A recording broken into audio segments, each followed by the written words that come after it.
On April 10, 2026, at approximately 7:53 in the evening Eastern Time, the Orion spacecraft carrying 4 astronauts will slam into the top of Earth's atmosphere at roughly 25,000 miles per hour. That is about 7 miles per second. At that speed, you could cross the entire United States in 6 minutes. It is faster than any crewed spacecraft has ever re-entered the atmosphere, faster than Apollo, faster than the space shuttle, faster than anything carrying a human being has ever gone during the transition from space to Earth.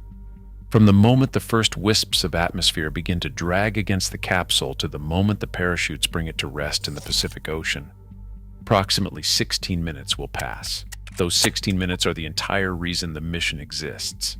Everything that came before, the launch, the transit, the lunar flyby, the record-breaking distance, all of it was a prologue to this, because Artemis II is a test flight.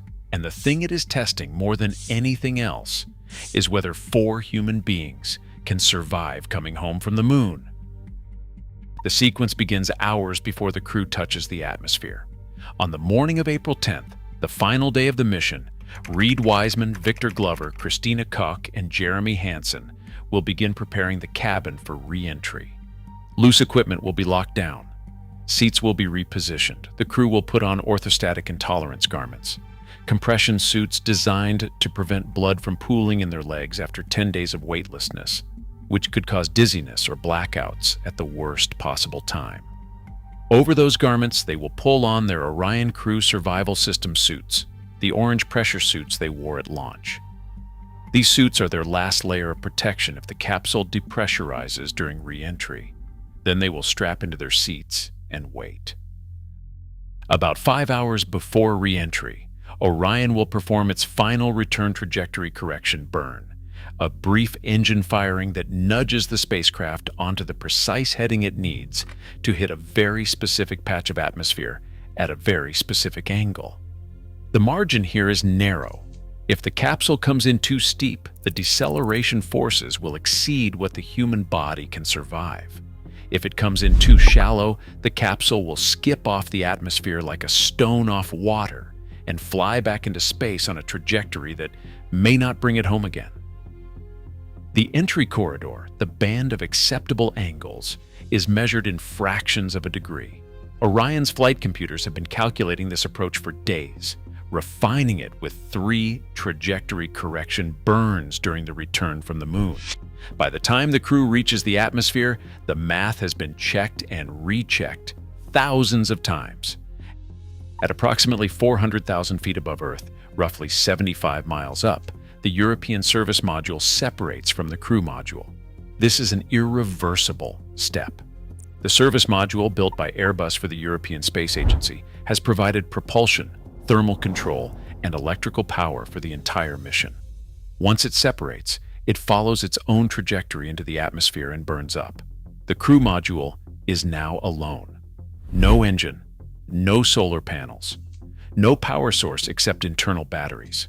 Just a capsule 16.5 feet wide with a heat shield on the bottom and 4 people inside, falling toward the Pacific Ocean at 7 miles per second. Then the atmosphere arrives. At first, it's barely perceptible, a faint vibration, a low hum. But within seconds, the air molecules that the capsule is compressing ahead of it begin to superheat. The air cannot move out of the way fast enough at these speeds, so it stacks up in front of the heat shield, compresses to extreme pressures, and ignites into plasma. Temperatures on the heat shield surface climb toward 5,000 degrees Fahrenheit. For context, the surface of the Sun is about 10,000 degrees. The heat shield is enduring conditions roughly half as extreme as the surface of a star. The ablative material, a compound called avcoat bonded in blocks to the base of the capsule, is designed to char and vaporize in a controlled pattern, carrying the thermal energy away from the spacecraft as it burns. This is the same heat shield design that cracked and shed chunks of material in over 100 locations during the Artemis I re-entry in 2022. The same design that NASA chose to fly again without replacement, trusting a revised trajectory to prevent the conditions that caused the failure. During peak heating, The plasma sheath wrapping the capsule will be so electrically charged that it blocks all radio frequencies. Every communication link between the crew and Houston will go dead. No telemetry, no voice, no data of any kind can pass through the ionized barrier surrounding the spacecraft. This blackout will last approximately 5 minutes. For those 5 minutes, the crew is entirely on their own. Mission Control will sit at their consoles and watch blank screens, the same way they did during every Apollo reentry, the same way they did during Artemis I. There is nothing they can do except wait for the signal to return. Inside the capsule, the crew will feel it. The deceleration will build rapidly as atmospheric drag slows the spacecraft from 25,000 miles per hour to a fraction of that in minutes. At peak deceleration, the astronauts will experience forces up to 4 times the force of gravity. That means each crew member will feel as though they weigh 4 times their normal body weight. Their arms will feel like lead. Turning their heads will require effort. Breathing will be harder. The suits will press against their chests. The blood in their bodies, accustomed to 10 days of floating freely and distributing evenly in every direction, will suddenly be pulled downward with a force their cardiovascular systems have not dealt with in over a week. After 10 days of weightlessness, this sudden return to crushing force is one of the most physiologically violent transitions in spaceflight. The orthostatic garments they put on that morning are the only thing preventing their cardiovascular systems from failing under the load. The Apollo astronauts went through the same transition, but from a different trajectory. Apollo command modules re-entered at roughly 24,700 miles per hour and experienced peak G-forces between 6 and 7 G. The crews described it as an enormous weight settling onto their chests, making it difficult to lift their arms to reach the instrument panel. Some reported tunnel vision as blood drained from their heads. The Artemis II crew will experience lower peak G-forces, around 4 G, because their direct entry trajectory dissipates energy more gradually than Apollo ballistic re-entry. But 4G after 10 days in space is not gentle. It is the difference between lying in bed and having 3 copies of yourself stacked on top of you. The transition from 0 to 4 happens in minutes, and there is nothing the crew can do except ride it out, breathe steadily, and trust that the compression garments are doing their job. Outside the capsule, the scene is more violent than anything the crew can perceive from inside. The Orion capsule will be surrounded by a sheath of superheated plasma, glowing white and orange, trailing a wake of ionized gas hundreds of feet long. From the ground, if anyone were positioned to see it, the capsule would look like a meteor, a bright streak carving across the upper atmosphere. Except this meteor contains 4 people who are very much alive and very much hoping to stay that way. The heat shield is not the only thing that has to work. As the capsule decelerates through the atmosphere, it will travel approximately 1,775 nautical miles from entry interface to splashdown, a long arcing descent over the Pacific. At about 36,000 feet, the forward bay cover, a protective panel shielding the parachute compartment, will be jettisoned. Small cannon-like mortars will fire to deploy the initial parachutes, sending the cover and packing material plummeting toward the ocean below. At 25,000 feet, 2 23-foot-wide drogue parachutes will deploy. Their job is to stabilize the capsule, which may be oscillating and tumbling after the violence of re-entry, and to slow it from roughly 300 miles per hour to around 100 miles per hour. If the drogues fail, the main parachutes cannot deploy safely. At approximately 9,500 feet, 3 pilot parachutes will deploy, each one pulling out a main parachute behind it. The 3 main chutes are each 116 feet across, made of Nomex cloth, and together they will slow the capsule from 100 miles per hour to approximately 17 miles per hour at splashdown. The entire parachute sequence, from first drogue to water contact, takes roughly 1 minute. 11 parachutes total must deploy in the correct order, at the correct altitudes, in the correct orientation. It is the most complex parachute system ever flown on a crewed spacecraft. There is no backup for a total failure. At 8:07 p.m. Eastern, if everything works, the Orion capsule will hit the surface of the Pacific Ocean about 50 miles off the coast of San Diego, California.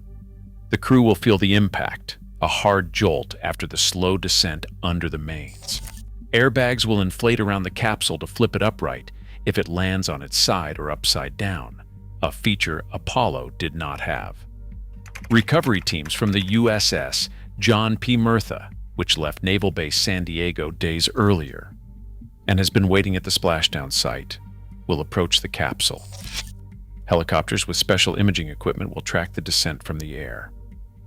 Navy divers will approach the bobbing spacecraft, measure the air quality around it to check for ammonia or other hazardous leaks from the cooling system, and once cleared, open the hatch. 4 people will climb out of a capsule that just survived conditions that would have destroyed anything else humans have ever built. They will have been in space for 10 days. Their muscles will have begun to atrophy. Their cardiovascular systems will be readjusting to gravity. They will be exhausted, disoriented, and heavier than they have felt in over a week. They will also have just completed the first crewed return from the moon in over 53 years. But here's the part that matters most. What happens to the heat shield after splashdown will tell us more than anything the crew says or anything the telemetry shows. Engineers will recover the Orion capsule, dry it, and inspect every square inch of the heat shield's surface. They will compare the ablation pattern to what they predicted. They will look for cracking, for irregular charring, for evidence of the same gas-trapping failure that damaged the Artemis I shield. They will measure the separation bolts to see if they held or if they melted through again. The data from that inspection will determine whether the trajectory change worked, whether the engineering models were right, and whether NASA can proceed to Artemis III with confidence. If the shield looks clean, the Artemis program moves forward toward a lunar landing in 2028. If the shield shows the same kind of damage, or worse, everything stops. The entire architecture of America's return to the moon rests on what a piece of charred AV coat looks like after 16 minutes of falling through fire. Right now, as you are hearing this, 4 human beings are falling toward home. They have seen the far side of the moon. They have traveled farther from Earth than any human in history. They have floated in silence behind the moon, with no connection to anything except each other. And in a few hours, they will sit in their seats, feel the weight return to their bodies, watch the windows glow orange with plasma, and listen to the roar of an atmosphere that is trying very hard to kill them. They will have no control over what happens next. The heat shield will hold or it will not. The parachutes will open or they will not. The engineering will be enough or it will not. The crew accepted this bargain before they ever left the ground.